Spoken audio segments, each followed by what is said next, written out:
Hello guys, this is the Kamlesh Tiwari. Welcome to my channel Economics by Kamlesh sir.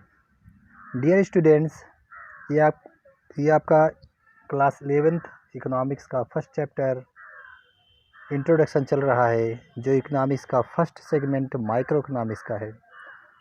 तो अभी तक जो first chapter में हम लोग इसका इंट्रोडक्शन देख रहे थे, उसमें क्या था?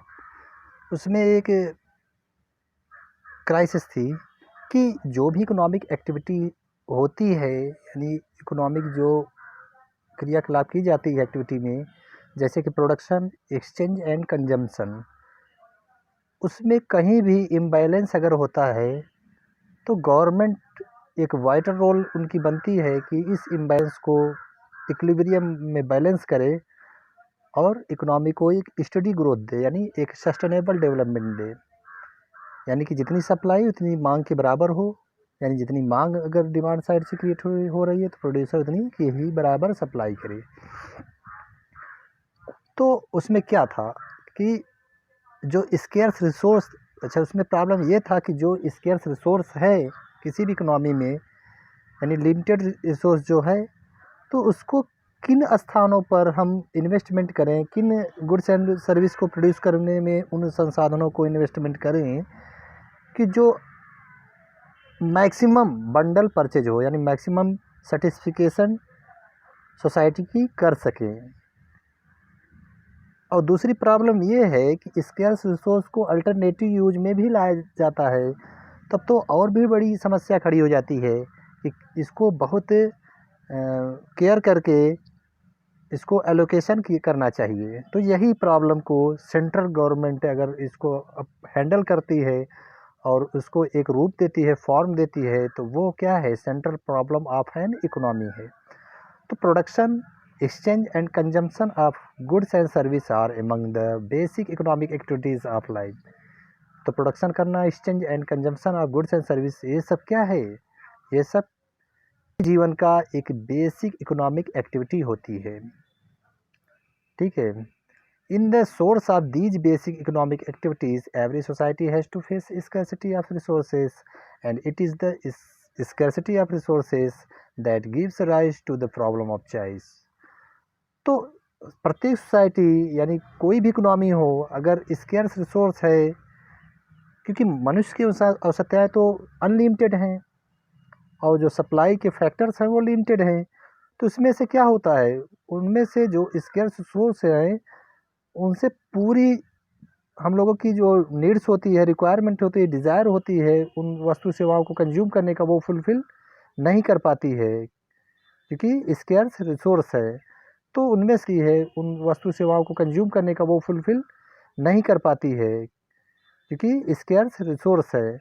तो उनमें से क्या होता है कि हमारी जो डिज़ायर है, यानी जो नीड्स या रिक्वायरमेंट होती है, उनमें से कुछ को हमें पोस्टपोन करना होता है और कुछ को ही हमें बेसिक नीड्स के रूप में उन संसाधनों को लगा करके उन गुड्स एंड सर्विस को प्रोड्यूस करते हुए हम मैक्सिमम बंडल यूज करते हैं, कंज्यूम करते हैं, उसका मैक्सिमम यूटिलाइजेशन लेते हैं, सेटिस्फेक्शन प्राप्त करते हैं।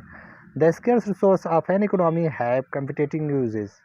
तो स्केर्स रिसोर्स जो इकोनॉमी में है, ऊपर से कम्पिटेटिव यूज में आता है, यानी अल्टरनेटिव यूज में आता है, तो बहुत बड़ी समस्या क्राइसिस होती है कि किन किन स्थानों पर इनको इन्वेस्टमेंट करें कि सप्लाई जितनी हो रही है उतने के बराबर डिमांड भी हो, यानी डिमांड जितनी हो रही है उतने के बराबर सप्लाई हो, यानी इम्बैलेंस न आए, सही एलोकेशन हो। जो भी फैक्टर्स ऑफ प्रोडक्शन है, जो भी संसाधन है, रॉ मटेरियल है, उन्हें स्पेंड किया जाए जितनी की goods and service demand.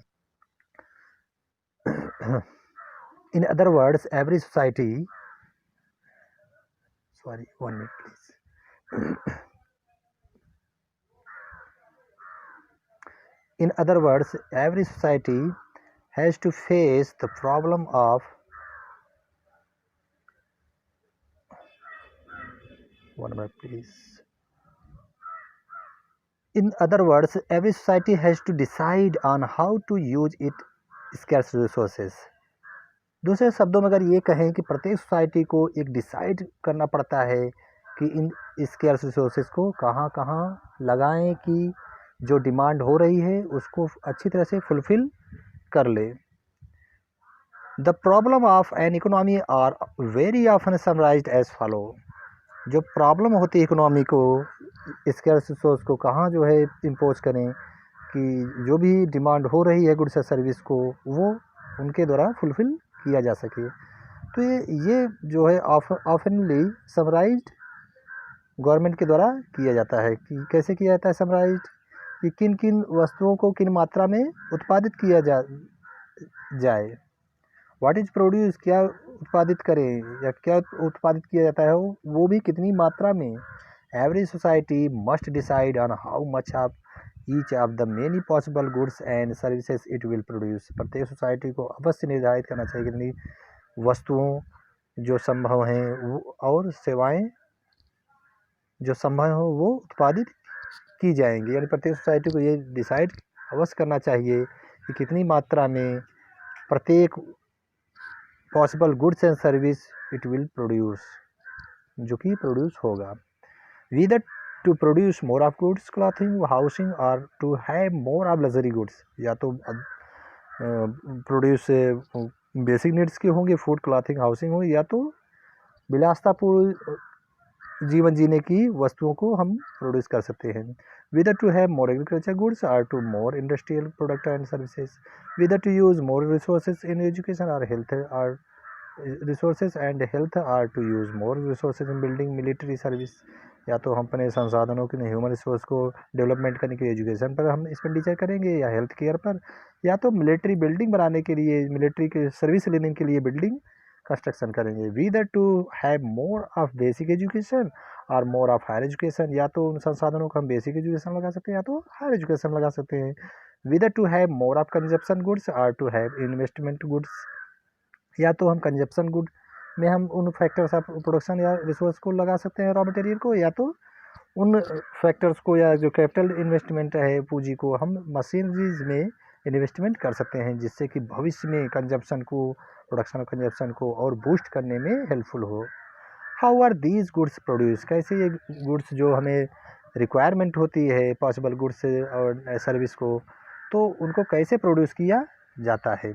Every society has to decide on how much of which of the resources to use in the production of each of the different goods and service। कैसे प्रत्येक society कैसे निर्धारित कर उनको करनी पड़ती है कि कितनी मात्रा में रिसोर्सेज को यूटिलाइज किया यूज में लाया जाए कि प्रत्येक different goods and service produce हो सके। यानी मीन्स कहने मतलब every society has to decide on how much of which of the resources to use in the production of each of the different goods and service। यानी भिन्न भिन्न goods and service को produce करने में प्रत्येक society कैसे उन factors of production को इम्पोज कर उनको करनी पड़ती है। ये मतलब इस सब्जेक्ट के इस क्वेश्चन का आंसर है, how are these goods produce. यानी उन संसाधनों को उतनी मात्रा में उन वस्तुओं और सेवाओं को उत्पादित करने में लगाते हैं जिनकी डिमांड हुआ करती है। विदर टू यूज़ मोर लेबर और मोर मशीन्स। या तो उन संसाधनों को हम उन संसाधनों को लेबर को लेकर के ही वस्तुओं को उत्पादित करने में लगाते हैं, या तो मशीनरीज में अधिक से अधिक स्थापित करके ही वस्तु सेवाओं को उत्पादित करते हैं। Which of the available technology to adopt in the production of each of the goods. Technology यानी लेबर इंटेंसिव और कैपिटल इंटेंसिव जो हम लोगों को अडॉप्ट करते हैं प्रत्येक गुड्स एंड सर्विस को प्रोड्यूस करने में। For whom are these goods produce, ये टॉपिक कल चल रहा था बेटा, इसी पर मेरी फ़ोन मेमोरी फुल हो गई थी, तो आज इसी पर अच्छी तरह से डिस्कशन होगा। बाकी तो कल ही मैं वीडियो में बना दिया था, अगर क्लियर नहीं है तो उसको फिर से मैं अपलोड करूँगा, तो इसके लिए आप चिंता मत करिए। तो यहाँ पर टॉपिक जहाँ ख़त्म हुआ था यहाँ से आगे पढ़ाते हैं। For whom are these goods produce, किसके लिए ये सब वस्तुएं उत्पादित की जाती हैं। Who gets how much of goods that are produced in the economy। जो भी इकोनॉमी में वस्तुएं या सेवाएं प्रोड्यूस होती हैं कौन कितना प्राप्त करता है, यानी how much who gets the goods that are produce in the economy. How should the produce of the economy be distributed among the individual in the economy. जो भी गुड्स एंड सर्विस प्रोड्यूस होती है economy वो कैसे distribute economy में प्रत्येक व्यक्ति को की जाती है। यानी प्रत्येक व्यक्तियों से ही इकोनॉमी बनी हुई है सोसाइटी, तो जो भी गुड्स एंड सर्विस प्रोड्यूस हुई तो प्रत्येक व्यक्तियों की इकोनॉमी में कितनी कितनी मात्रा में डिस्ट्रीब्यूट की जाती है, यानी की जानी चाहिए। Who gets more and who gets less, कौन ज़्यादा प्राप्त कर लेता है वस्तु सेवाओं को या कौन कम ही प्राप्त कर पाता है. Whether or not to ensure a minimum amount of consumption for every economy. यद्यपि अगर बात करें या अगर करा whether or not to ensure a minimum amount of consumption for every one in the economy. प्रत्येक व्यक्ति के लिए चाहे अगर मिनिमम अमाउंट इंश्योर ना हो, सुनिश्चित ना हो गुड्स सर्विस प्रोड्यूस करने का, या whether or not elementary education और basic health service should be available freely for every one in the economy.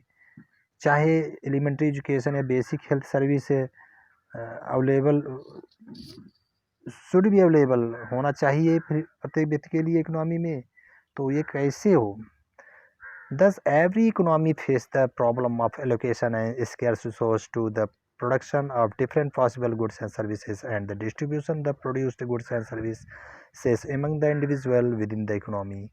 कह रहा है कि इस प्रकार से प्रत्येक इकोनॉमी जो भी रिसोर्स लिमिटेड हैं इकोनॉमी में, तो वो फेस करती है कि कैसे एलोकेट करें इन रिसोर्स को, किन वस्तुओं सेवाओं में एलोकेट करें कि जितनी की डिमांड हो रही है उतनी की सप्लाई बराबर कर ले, उतने के बराबर भिन्न भिन्न पॉसिबल गुड्स एंड सर्विस को हम प्रत्येक इंडिविजुअल व्यक्ति को जो सोसाइटी में रह रहा है इकोनॉमी में उसको डिस्ट्रीब्यूट किया जा सके. The location of scarce resources and the distribution of the final goods and services are the central problem of an economy. कह रहा है कि जो भी दुर्लभ संसाधन हैं, स्केर्स रिसोर्स हैं, उनको कैसे एलोकेशन करें या डिस्ट्रीब्यूशन करें कि फाइनल जो गुड्स एंड सर्विस डिमांड हो रही है डिमांड साइड से वो फुलफिल आराम से कर ले. ये सेंट्रल प्रॉब्लम है किसी भी इकोनॉमी का. थैंक यू बेटा.